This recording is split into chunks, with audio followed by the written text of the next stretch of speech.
to open a portal to a paradise where all his followers would live forever.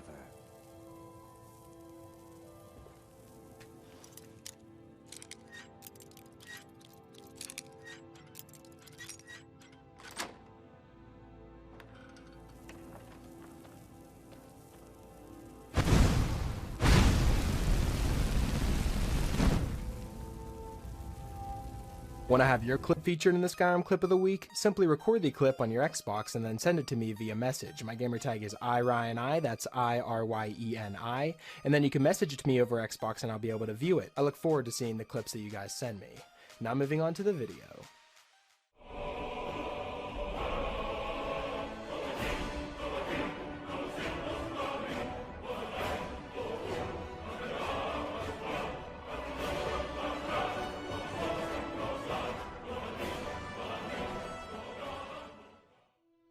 Hey, what's up guys, it's Ryan, and welcome back to another episode of Modded Monday. We're on week number 235 now, guys. I've picked out 5 new mods for you guys to check out and perhaps add them to your load order if you find them interesting. But like always, before we jump into them, I want to remind you guys that I'm partnered with GamerSupps, which in my opinion is the best energy drink on the market. So if that sounds like something you're interested in, be sure to check out the link in the description where you can go to their store page, and you can also use the code RTD for a 10% discount on all your purchases. I also want to say, don't forget to subscribe so you don't miss any brand new mods each and every single week. Now that all that's out of the way, we can jump into this week's mods, and starting us off we have the Skyblivion Master Necromancer Robes mod.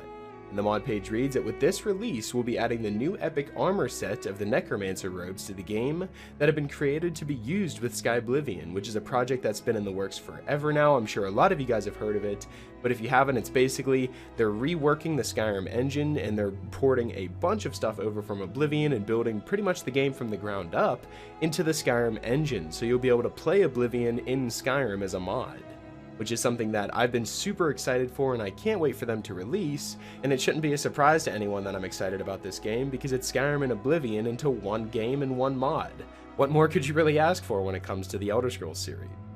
But I'm starting to ramble now. I'm just very excited for, the full release of Skyblivion, but until then we have this new armor set, and it's an incredibly detailed, badass looking armor set that also comes with a bunch of spells at your disposal as well if you're going to be starting off a Necromancer character. These are the Master Necromancer robes, but if you're just starting off a Necromancer character and you just want some spells and gear for the get-go, then you can head on over to Anise's cabin and pick up this armor set for yourself, as well as the spells like I mentioned. There's a couple spells that, get you started. You can resurrect different bodies, you can conjure a flame atronach now, and then there's also a firebolt spell there, I believe, that'll also get you started as, a destruction and conjuration mage there. So if you're just starting out a new mage character and you maybe want to dip your toes in the evil side and maybe do some conjuration and necromancy later on in your playthrough as well whenever you get more powerful, then the Skyblivion Master Necromancer robe set is definitely a mod I'd recommend checking out, and that's why it's featured here at a number 5 spot, so I'd recommend downloading it. Coming in at a number 4 spot, we have a brand new Thief player home called the Ragged Rest. The mod page reads that the Ragged Rest is a Radaway themed Thief player home that comes with all of the crafting necessities, a variety of displays, a quick access to Riften, Skyrim, and the Ragged Flagon all at once, but be aware that to access this house you must officially join the Thieves Guild. There's no additional gold or custom quests required to get the house though. There's 2 sewer gates acting as shortcuts from the Ragged Rest to the interior of Riften and the Skyrim overworld. Now when it comes to actually accessing this house, it's not hard at all. You don't have to go far in the storyline pretty much at all, because after joining the Thieves Guild, the main door to the Ragged Rest is just to the left of the Ragged Cistern door entrance. And once inside the Ragged Rest, there's a dresser on the upper floor with a gold statue of Dibella on top of it, and within that dresser is the Ragged Rest key that unlocks all of the sewer gates. So within this medium-sized player home, we have a double bed, 7 weapon plaques, 8 large display cases, 6 display cases for daggers, 8 mannequins, all of the Dragon Priest masks, all the Dragon Claws, all of the significant Thieves Guild trophies, all of the Elder Scrolls, the Daedric artifacts, black books, bug jars. You also have an enchanting table as well as an alchemy station, a tanning rack, a smelter, an anvil, a workbench, a grindstone, as well as multiple named containers for easy organization, cooking pots, and miscellaneous storage as well. This mod also doesn't require any other mods to run properly, so it should fit into any load order that you may have, and I think it's a perfect mod to fit into a Thief playthrough, because if you're going to be going in and doing the Thieves Guild stuff all the time, having that extra entrance, going into your house and then being able to have access to the Ragged Flagon afterwards, or vice versa, if you head into the, Ragged Flagon, you can then access your house from the Ragged Flagon and then leave your house through the, sewers of Skyrim to exit and make a quick escape. So there's so many different ways to get around the Ragged Flagon and the Thieves Guild as a whole that I feel as though you're going to be spending a lot of time here, and the fact that there's so much stuff to put on display as well just makes it so, the more you do these Thieves Guild quests, the more your house is going to look better, and that's definitely why this mod's featured here at a number 4 spot, so I'd strongly recommend downloading the Ragged Rest Thief Player Home. Coming in at a number 3 spot, we have another brand new player home, but this one has a new ability that I haven't seen used in a house mod in ages. And it's also a very small house mod as well. This is the ShipCharlotte. This is a movable ship home to the Solitude Lighthouse that you can use as your home.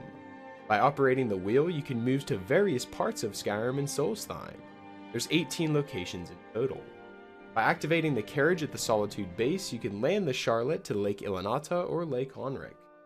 The ship was created as an AE successor to the ship Anastasia, and in addition to the inheriting concept of a movable house, the interior and exterior optimization greatly expanded the interior space, and also supported the content added by the Skyrim Anniversary Edition, fishing mode, and survival mode. So this would be a perfect mod to add to any playthrough where you're doing survival, or you're also fishing as well, or if you're just doing a pirate playthrough, that would work too. This beautiful movable player home can travel to several different places in the game, such as Solitude, which is its initial position. Then you can head on over to Dawnstar, Winterhold, Windhelm, and Castle Volokar. You can then head over to Solstheim and go to Raven Rock, the Scow Village, North Shore Landing. Those are places you can visit there. Lake Ilanata, you can head on over to Lakeview Manor, the Guardian Stones, the Lady Stones, Brittleshin Pass, and then Lake Onric, you can go to Riften, the Heartwood Mill, and even Faldar's Tooth. And then the actual features of the house mod itself and what's included inside, we have a bow on a player's throne, there's swimming steps for fishing, weapon racks, mannequins, fishing rod display shelves, alchemy craft space, a living room with a fireplace, cooking spaces, dining, toilet, aquarium, a dagger exhibition box, a shower room, and a bed. So there's everything that you're going to need in a player home, all jam-packed into this one ship, and I really like how they pulled all this off here. It looks absolutely beautiful, and there's no wasted space in this house mod at all. So if you're into smaller type player homes, and you're maybe thinking of traveling all across Skyrim, and maybe doing a new playthrough where you don't use, fast traveling too much, you could even start a new pirate playthrough with this. The possibilities are absolutely endless whenever it comes to a mod like this, and that's definitely why this mod's featured here at a number 3 spot. So I'd strongly recommend downloading the ShipCharlotte mod. Coming in at our number 2 spot, we have a brand new city overhaul called the Realms of Romance. Now this is actually a bundle mod that includes a bunch of different city overhauls, and the mod page reads, "This mod is for the romantic in all of us." By popular demand, all city and town overhauls in the series have been consolidated into one mod. This overhauls 8 major cities and towns in Skyrim and Solstheim, and the objective of this series is for beautification, enhanced functionality, and support for spirituality and lore. Whiterun and Solitude each have new low overhead entry points on their eastern sides, and most of the cities have hidden loot chests with useful items. The actual places that were, overhauled and redone, we have Divine Whiterun, the Serene Solitude, Righteous Riften, Magical Markarth, Rock and Raven Rock, Romantic Riverwood, Waxing Winterhold, and Winsome Windhelm. Now the mod author also states that the Serious Weather's climate modifier works well in conjunction with Realms of Romance too. May the light of Akatosh and all the divine shine upon you. Now there's so many different areas that this mod completely overhauls, all within 1.99 megabytes, which I find to be absolutely incredible.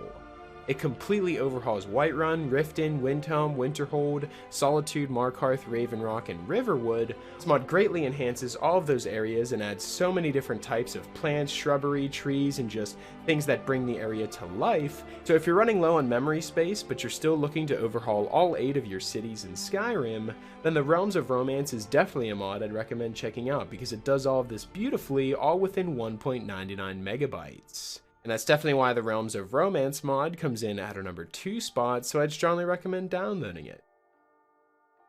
Coming in at our number 1 spot, we have a brand new armor overhaul that's going to completely change the way that we build load orders from now on. This is the Simply Realistic Armors Custom Edition. The mod page reads that this mod includes only meshes and textures, and the mod authors made numerous edits and adjustments here and there to suit their preferences. They modified some textures, recolored others, adding missing alpha channels to normal maps, and even adding environmental maps they did too. However, the vast majority of content remains the work of NordwarUA and other credited authors.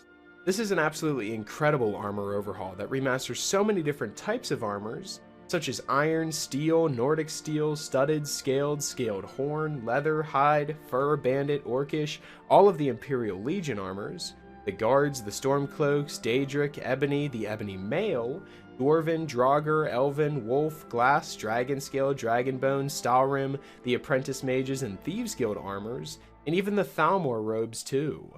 And as you can see, I'm showcasing some of these badass armors here, especially the Daedric armor. Oh my god, what did they do to the Daedric? It looks amazing. I don't think I could ever go back to what the previous Daedric looked like. They did such an amazing job here. But that's pretty much how I feel about all the armors, okay? You know, every time I put on a new set of armor here, I was really taken aback by how detailed and, you know, nice it fits into Skyrim. It doesn't, you know, seem out of place at all. It fits perfectly, and all the textures look absolutely amazing. This mod definitely deserves the number 1 spot this week, just because of how much it brings to the table, and the fact that it's almost a full gigabyte of armor mods, all jam-packed into one mod. This is a really good armor set to have here, so if you have the space and you want to completely remaster all of the armors that you have in Skyrim, then the Simply Realistic Armors Custom Edition is definitely a mod I'd recommend downloading, and that's why it's featured here to number 1 spot, so I strongly recommend downloading it and putting on some of these new badass armors for yourself. So that's pretty much it for this week's episode of the top 5 Skyrim mods of the week. Hopefully you guys did enjoy, and if you did, I'd appreciate it if you left a like and subscribe if you're new. It really helps me out a lot. And if you have any suggestions for mods you'd like me to cover in future top 5 mod episodes, be sure to let me know in the comment section below, or you can follow me on Twitter. I'll be sure to leave my Twitter in the description, and you guys can follow me on there and leave me suggestions there as well. Special shout out to my Patreon supporters. Thank you guys so much for everything that you guys have done for me. And yeah, that's pretty much it. Hopefully you guys did enjoy, and I will talk to you guys later.